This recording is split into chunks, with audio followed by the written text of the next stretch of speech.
How's it going, guys? This is Upside Down Ace, and this is the review of the 1998 Aston Martin V8 Vantage V600.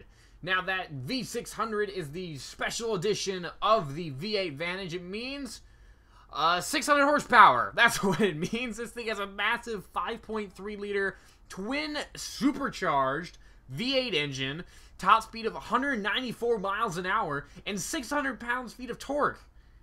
Aston just doesn't make engines like this in the Vantage anymore. Why not? Big engine, small car. Big engine, small car.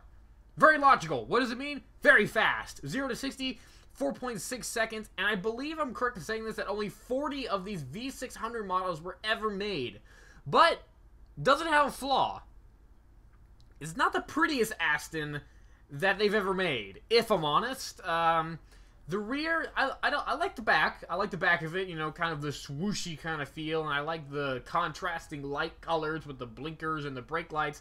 I hate the way the front of this car looks, though. It looks like it has just two massive mouths. I mean, like, really what it looks like is it looks like the two grills are lips, and then the green line is like the line between the lips of the front of the car. I don't know, it's kind of bleh. I hate the way the front of this car looks. Let's just go ahead and get that out of the way. But you forget about that when you're driving it. This thing feels totally awesome to drive. You get that 600 horsepower engine in an Aston in 1998. Can you imagine how freaking amazing this car must have been back then? I mean, it's ridiculous. And surprisingly, it handles incredibly well. This is one of the best handling cars I've driven in this game in a long time. It has so much grip. It's unreal. Like, okay, you get that oversteer kind of feeling. You're like, oh, I might spin out, but it's just like, it just keeps going. You can correct it and keep. I mean, maybe it's just because I drive too many AMG Mercs and I'm used to oversteering after every corner. But I mean, this thing just felt so planted. It was so solid. Now, the brakes that they upgraded for the V600 series, thankfully, since it has, you know, 600 horsepower.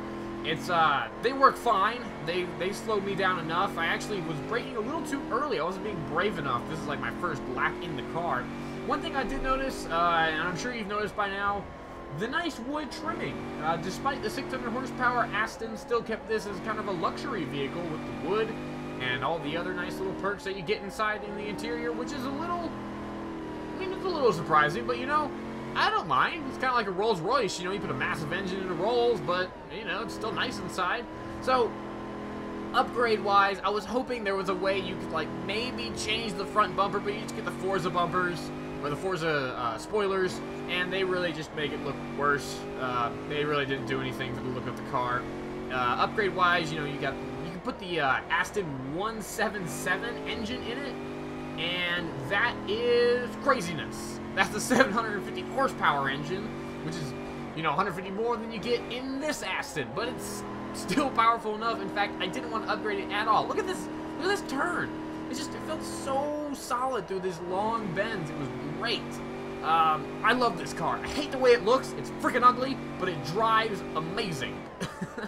That's the way to sum up the review, basically. So guys, if you enjoyed the video, please like it and comment below what you think of the car. And as always, don't forget to subscribe and stay tuned for more videos.